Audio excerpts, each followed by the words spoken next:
Should a gay couple be able to get married and have the same rights as different sex couples? Yes, I believe so.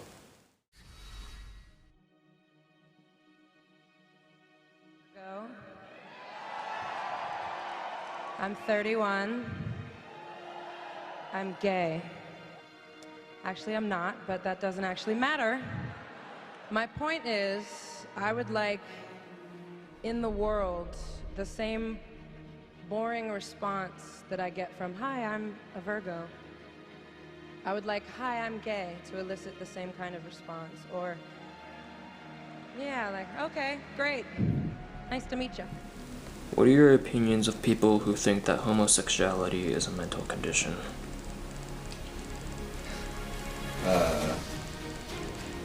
I think that they need to do some more research. It's not a mental condition. You're born that way. You can't help being gay. It's like a straight person. It's like telling them that they're not really straight, that they're actually gay, and they have to sit there and be gay. They wouldn't be able to because it's not in their nature. So, as a gay man myself, there's nothing you can do to help it. It's not a condition. You're just born that way. It's a part of you. I think that being as prejudiced as you are is a mental illness.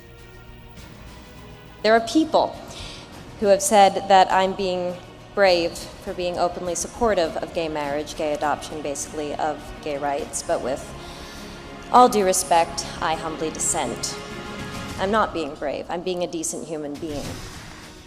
Face of stereotypes about masculinity and femininity that define how we're all supposed to act, dress, and speak, and they serve no one. Anyone who defies these so-called norms becomes worthy of comment and scrutiny. Why do you think that children in high school are being bullied for having same-sex parents? It's just ignorance, because people find reasons to pick on other people in every given situation on any given day. That's just the nature of people. It's easier to be mean and put someone down for being different than you than it is to be open and accepting. Because in this society, people can't accept difference. Every day I see young straight couples walking through the park and they are casually holding hands, and I am jealous of them. I see like a teenage couple at a bus stop and she is leaning into him and her hand is in his and both of their hands are tucked into his jacket pocket for warmth, and I am jealous of that teenage couple. I will sometimes see a man, unconsciously put his hand, protective arm, around his girlfriend, and she will link her fingers through his, and I am jealous of that.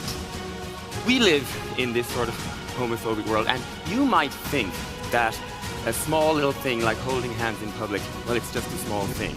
And you're right, it is indeed just a small thing. But it is one of many small things that make us human. And there are lots of small things every day that LGBT people have to put up with that other people don't have to put up with. Lots of small things that we have to put up with in order to be safe or not to be the object of ridicule or scorn. And we are expected to put up with those things and just thank our blessings that we don't live in a country where we could be imprisoned or executed for being gay. This isn't some sort of game or competition where the person who has it the worst wins the right to complain and everybody else has to just put up or shut up. Our society is homophobic. It is infused with homophobia. It is dripping with homophobia. And when you are 45 years old and you have spent 30 years putting up, 30 years absorbing all of those small slights and intimidations and sneers and occasionally much worse, you just get tired of it. You get fed up putting up. I am fed up of reading yet another article by yet another straight person explaining why I am less somehow than everybody else. You get fed up listening to people describe you as intrinsically disordered, people who don't even know you from their celibate pulpits. You get fed up of the scrawled graffiti, and you get fed up of people sneeringly describe things as gay. You get fed up of steeling yourself to pass by the Saturday night drunks hoping that they won't notice you. And you get fed up of people using their time and energies and talents to campaign against you being treated just like every other citizen. Why do you think it's hard for a homosexual to come out to their family? Well, because a lot of times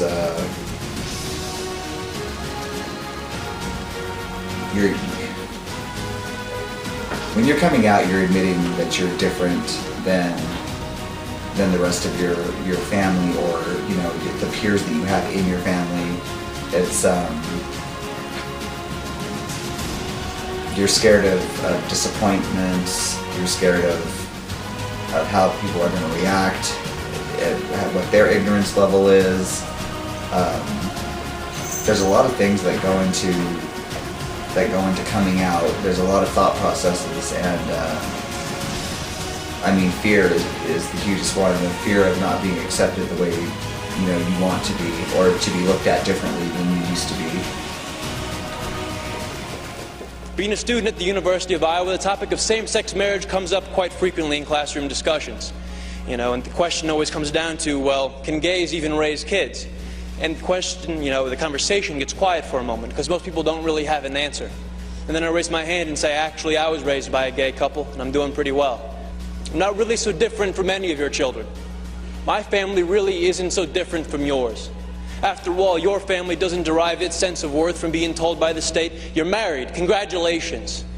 No, the sense of family comes from the commitment we make to each other, to work through the hard times so we can enjoy the good ones. It comes from the love that binds us. That's what makes a family. So what you're voting here isn't to change us. It's not to change our families, it's to change how the law views us, how the law treats us. You are voting for the first time in the history of our state to codify discrimination into our Constitution. A Constitution that, but for the proposed amendment, is the least amended Constitution in the United States of America. You are telling Iowans that some among you are second-class citizens who do not have the right to marry the person you love. Wait, should same-sex couples be able to adopt children? Well, I think so. I don't see any reason why not. There's plenty of children that aren't wanted right now, and if there's a home they can go to, then why not? This is one of the foundational myths of anti-gay activism. Gay people are out to get kids. That's the gay agenda, to recruit kids to be gay, because that's how gay people get that way. They're lured into it by recruiters who sexually abuse them as kids and thereby turn them gay. Here's how you fall down the slippery slope. You make this argument, Anita Bryant, Jesse Helms, random anti-gay orator guy. You make this argument that you oppose gay people's civil rights because gay people are out to get kids. Never mind the facts. You like making the case. We're out to save the children from the homosexuals who prey on them. What's the next logical step? If gay people are out to get the kids, how are you going to protect the kids? Keep gays away from the kids. Keep gays from being declared normal. Protect people's rights to fire people for being gay if they don't want to work with them. Protect people's right to kick somebody out of their housing for being gay if you don't want to live near them. Protect the children. Counteract the recruitment. Show that homosexuality is wrong. Make homosexuality illegal. Make homosexuality have severe punishments. Make it have really severe punishments. Make being gay punishable by death. It is not a logical fallacy, the slippery slope, if it really happens. If the arguments made by anti-gay activists ultimately redound to serious legal proposals to kill people for being gay. We must continue to push this movement forward and close the gap. We must demand full equality for all. They say that this country is free. And they say that this country is equal, but it is not equal if it's sometimes. We need change now. We demand actions now. What are the current problems that gays face today? still ignorance and hatred from a lot of people who don't agree or approve of the lifestyle, or don't understand it. It's you know, hatred always starts with ignorance. It's always people spouting off a bunch of stuff that they don't know what they're talking about, and all that comes up from that is all this spewed hatred.